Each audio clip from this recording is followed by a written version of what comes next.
বিসমিল্লাহ আলহামদুলিল্লাহ ওয়াসসালাতু ওয়াসসালামু আলা রাসূলিল্লাহ।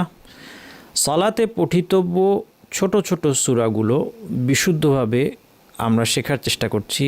আমাদের আজকের সূরাটি অতি পরিচিত ছোট একটি সূরা, অর্থের দিক থেকে অনেক গুরুত্বপূর্ণ এবং গভীর, কিন্তু আয়াত সংখ্যার দিক থেকে ছোট।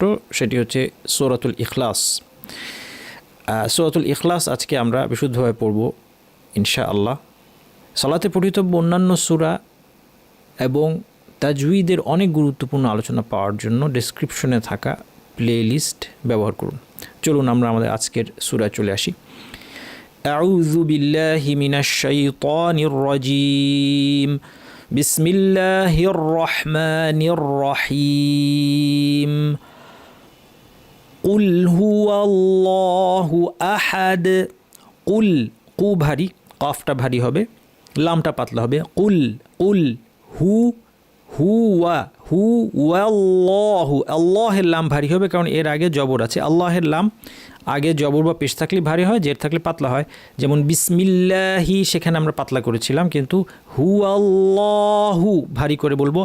আহাদ, আটা শক্ত হবে, হামজা শেষে দালে কলকলা হবে। আহাদ আহাদ। কুল হুয়াল্লাহু আহাদ। আল্লাহুস সামাদ, স ভারী, সদ হরফটা ভারী। যে কোনো হরফ ভারী করতে হলে আমরা আগেও বলেছি আওয়াজটা উপরের দিকে আমি ঠেলবো, আমি কল্পনা করব যে আমি আওয়াজটা উপরে ঠেলে দিচ্ছি, ফলে ভারী আওয়াজ হবে। আল্লাহ ভারী, আল্লাহ হুস হুস হুস, আল্লাহুস সামাদ, আল্লাহুস সামাদ। লাম ইয়ালিদ ওয়ালাম ইউলাদ, দুইটা দাল আছে কলকলা। লাম ইয়ালিদ, লাম ইয়ালিদ ওয়া না ভারী না, পাতলা করে ওয়া। লাম ইয়ালিদ ওয়া, ইয়া কমপ্লিট। লাম ইয়ালিদ ওয়ালাম ইউলাদ, ইউ একটু টেনে বলতে হবে, ইউলাদ, কারণ ওয়াও সাকিন পূর্বে পেশ আছে, মাদ্দের ওয়াও। লাম ইয়ালিদ ওয়ালাম ইউলাদ, লাম ইয়ালিদ ওয়ালাম ইউলাদ। ওয়ালাম ইয়াকুল্লাহু,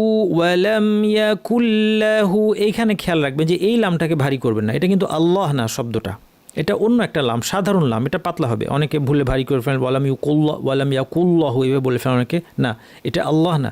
ওয়ালাম ইয়াকুল্লাহু পাতলা। ওয়ালাম ইয়াকুল্লাহু, হায়ের উপর উল্টা পেশ টানতে হবে। ওয়ালাম ইয়াকুল্লাহু কুফু কমপ্লিট করতে হবে সবগুলো।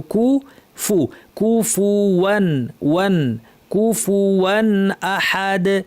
ওয়ালাম ইয়াকুল্লাহু কুফুওয়ান আহাদ। কুল হুয়াল্লাহু আহাদ। আল্লাহুস সামাদ। লাম ইয়ালিদ ওয়ালাম ইউলাদ। ওয়ালাম ইয়াকুল্লাহু কুফুওয়ান আহাদ। যেভাবে তেলাওয়াত করলে আল্লাহ সুবহানাহু ওয়া তাআলা সন্তুষ্ট হন, আমাদেরকে তিনি যেন সেভাবে তেলাওয়াত করার তৌফিক দান করেন। সুবহানাকাল্লাহু ওয়া বিহামদিকা আশহাদু আল্লা ইলাহা ইল্লা আনতা আস্তাগফিরুকা ওয়া আতুবু ইলাইক।